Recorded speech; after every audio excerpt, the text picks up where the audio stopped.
Hello and welcome back to my channel.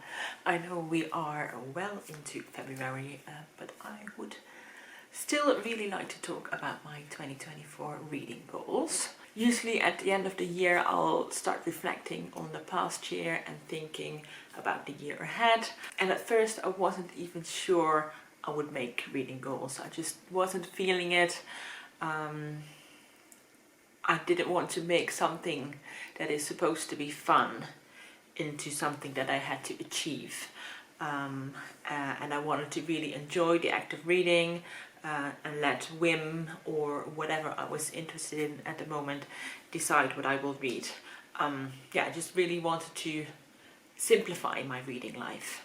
Not like read simple books, but just don't get too caught up in a whole bunch of reading projects. But then the more I thought about it, I realized that just letting go of any sort of plan wasn't going to work for me. I think that sentiment of simplifying my reading and reading by whim is definitely something I want to have in the back of my mind. But I do want to have a little bit more of like a framework to like keep it in. So first I started to think of a word that would encapsulate in one word the main thing that I wanted my reading to be this year. What I wanted to get out of it, just the general vibe. That one word that I can come back to when maybe I feel a bit overwhelmed with all the reading events that are going on the bookish internet, or when I'm in a reading slump, or just not in a good reading mojo. I can come back to that one word and just remind myself of like, this is what you want your reading to be. And I can use it as a sort of foundation to build on, but have it as a sort of starting off point. So my word of the year is going to be savor. The dictionary definition is to enjoy food or an experience slowly in order to enjoy it as much as possible. I would really like to relish my books. I want to lean into my reading time. So savor will be the word I return to. Whenever I feel rushed or carried away with reading, I can say to myself, calm down, savor your books and savor your reading time. And that is the vibe I will be going for this year. Now I do have some more specific goals and plans. Let's start with the basic, the number of books I want to read this year. I have put it at 52 books. I have done that for quite a few years now and it really fits me. I don't have any problems getting to that number. I just like to be a person who reads a book a week. But this year I also want to put a maximum amount of books in, which is not something I've done before. But last year I read, I think, 138 books. And to be honest, that just felt like too much. I felt like I rushed through quite a few of those books. I didn't give them their proper attention. So this year I want to cap it at 100 books. Now of course if I read 100 books by December 15th, I'm not gonna then not read for the rest of the year. But I think having that maximum number will keep me mindful of my reading pace just year round. And I've made some small rules. Rules sounds kind of strict. Let's say guidelines around reading. One is that I don't have more than 3 books on the go at a time. So usually I'll have an audiobook on the go and then 1 or 2 print books, like maybe a fiction or non-fiction, or a novel and a short story collection. But that will be the most. What I would used to do sometimes, if I had to read a certain amount of books by a certain amount of time, I would calculate how much I have to read of each book to finish it in time.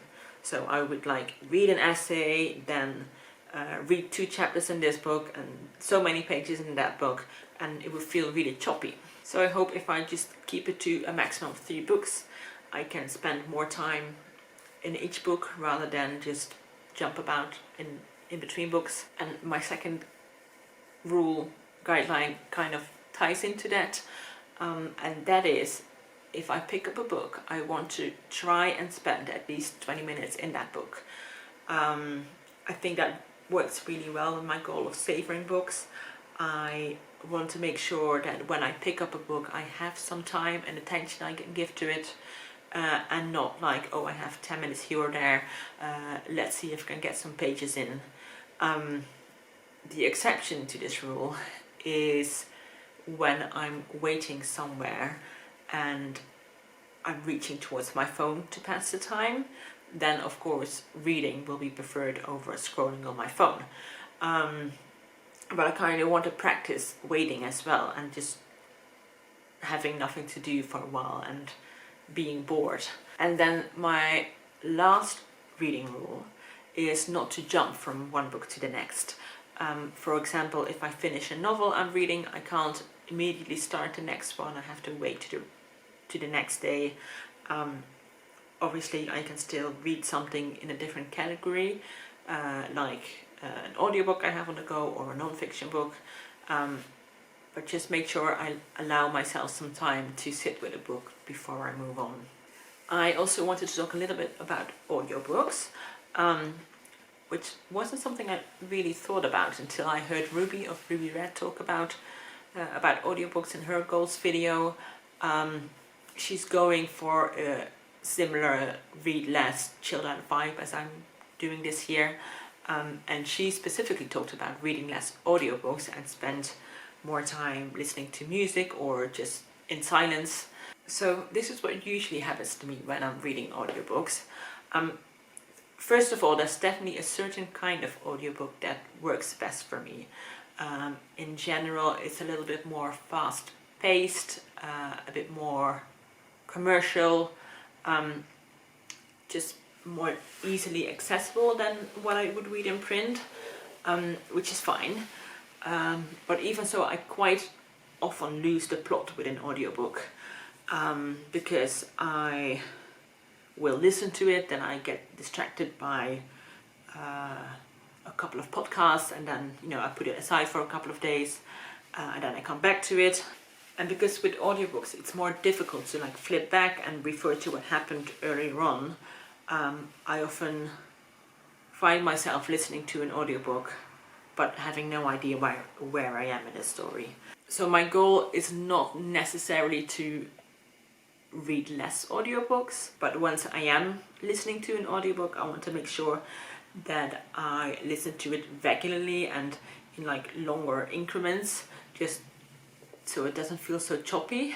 I don't always have to have an audiobook on the go, but when I do, I want to make sure I give it attention and not just listen to it for the sake of listening to it, or like to like fill the silence. And when I do find that I'm not really sure where I am in the story anymore, or I'm just listening for the sake of listening, then I will allow myself to DNF a book more easily. Maybe it will be something that I pick up in print later on, but it just means that the audiobook isn't working for me. And lastly, I used to automatically speed up audiobooks to like 1.5 speed, without even checking what it would sound like on normal speed. I know that is still very slow to some people, but this year I've started listening to audiobooks at regular speed. Maybe 1.25 if the narrator is particularly slow, and what do you know, it is actually quite nice. In the beginning it felt really slow, but after a few days I got used to it again and I'm really enjoying it. So another thing I really want to focus on again this year, besides slowing down and reading more mindfully, is to make sure I prioritize diverse books, or what some people would call window books. One of my favorite things about reading is that it allows me to see the world from different eyes, from eyes that have a different experience from mine. So I want to make sure that at least half no, let's make it 2/3. Two-thirds of the books this year I read are either diverse in some way, or the author is from a country outside of the US or the UK. And because I always very much believe that being mindful of where you spend your money is a way to let your voice heard, I want all the books I buy this year to be from either authors outside the US or the UK, or diverse book, or books published by indie presses. I will allow myself a few exceptions, for example book club books or books for the Booktuber prize that I won't be able to get from the library, but I just want to be really conscientious about where I spend my money on, and what kind of books and what kind of authors I support. One reading challenge I will be joining this year that really will help me pick up plenty of diverse books is the Feminist Reading Challenge. This is hosted by Liv's Literary Nook on Instagram, and I'll link the challenge on StoryGraph down below. She really focuses on translated books from all around the world, queer authors, just minority representation. I've joined this challenge ever since she started it, and I haven't always completed it, but it is a perfect way to pick up some books that maybe are not the big bestsellers, but they give you a window into someone's life. And then I have a few other things I'm participating in as well this year. I have joined the TBR Spin, which is a year-long event hosted by Sarah of Freshly Read Books and Jill of The Book Bully. In this, you'll make a pile of 12 books that you want to read this year, and every month the host will give you a prompt to use to pick a book from that stack. I did do like a half-hearted attempt last year, but I kind of fell by the wayside. But this year I'm really committed to see it through. I have my stack separately from the rest of my TBR, and I think that might really help. I've also signed up to be a judge on the Booktuber prize again this year. Last year I did the first and the third round, and I think that's what I'll do again this year. It's a good balance for me between being a part of the conversation and the community, but not letting it take over my reading life and keeping me from my own books. I'm also quite keen to pick some of the Book Naturalist book club picks. Doris of All the Books and Heidi of My Reading Life host this year-long book club all about nature writing in both fiction and non-fiction books, and they always make sure that there's a lot of diversity in their choices as well. They already announced their reading list for the entire year, and I've seen some books that look really interesting. I don't think I will read every book, but I do like having that list in the back of my mind to pick from. I think that's everything. I feel like I'm forgetting something. Oh yeah, I have one more reading goal regarding my physical TBR. So last year I wanted to reduce my TBR down to 50. I started the year with 70 books and I ended up with 47. So I made that goal. But this year I want to take it a tiny bit further and make sure that all my unread books fit on this shelf behind me, right here. It will fit about 40 books, but of course it takes in account the size of the book as well. It looks a bit misleading right now because I have taken out the books that are on my February TBR, and then down here I also have my books for the TBR Spin. But I just want to make sure that throughout the year it doesn't expand beyond the shelf too much. So those are my reading goals, intentions, plans.